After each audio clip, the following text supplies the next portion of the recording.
আলহামদুলিল্লাহ ওয়াহদা ওয়াসসালাতু ওয়াসসালামু আলা মান লা নাবিয়্যা বা'দা। আজকে একটি অত্যন্ত গুরুত্বপূর্ণ আমল, একটি দোয়া আপনাদের সাথে শেয়ার করব।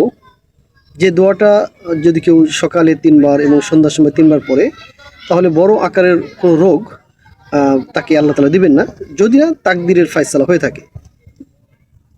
এই হাদিসটা আছে সুনান তিরমিজির 3388 নম্বরে। আবান ইবনে উসমান তার পিতা উসমান ইবনে আফফান থেকে বর্ণনা করেন।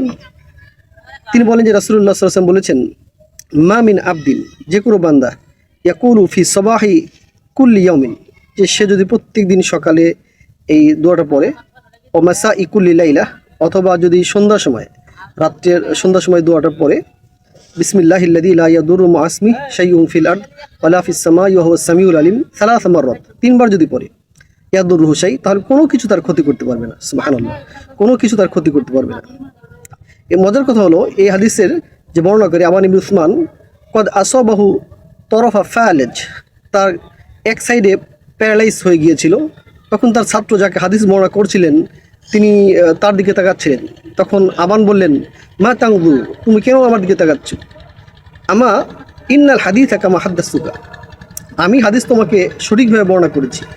ওয়ালাকিন্নী লাম আকুলহু, কিন্তু তুমি তো দেখছো যে আমার প্যারালাইজ হয়ে গিয়েছে, এই জন্য তুমি চিন্তা করছো যে যদি এই দোয়া পড়লে কোনো ক্ষতি যদি না হয়, তাহলে আপনার প্যারালাইজ হলো কীভাবে, এই কথা ভাবছো তুমি। তিনি বললেন যে ওয়ালাকিন্নী লাম আকুলহু ইয়াউমাইদিন লিয়ুমদিয়াল্লাহু আলাইয়া কদারহু, আমি যেদিন আমার পক্ষাঘাত হয়েছে, আমি যেদিন পক্ষাঘাতগ্রস্ত হয়েছি, অর্থাৎ আমি প্যারালাইজড হয়ে গিয়েছি, সেদিন আমি এই দোয়াটা বলিনি, আমি ভুলে গিয়েছিলাম, এবং আল্লাহ তাআলার ফায়সালা আমার উপর কার্যকর হয়েছে। তাহলে তাদের দোয়ার প্রতি কত বিশ্বাস মজবুত ছিল, যে দোয়া পড়লে অবশ্যই কোনো ক্ষতি হবে না। কিন্তু এই দোয়াটা ওই দিন তিনি পড়তে ভুলে গিয়েছেন, এই জন্য ওই দিন পক্ষাঘাতগ্রস্ত হয়েছেন। এই জন্য আমরা প্রত্যেকেই চেষ্টা করব সকালে 3 বার এবং সন্ধ্যায় 3 বার এই দোয়াটি পড়ব। আবার বলছি, বিসমিল্লাহিল্লাযী লা ইয়াদুররু মা ইসমিহি শাইউন ফিল আরদ ওয়ালা ফিস সামাই ওয়া হুয়াস সামিউল আলিম।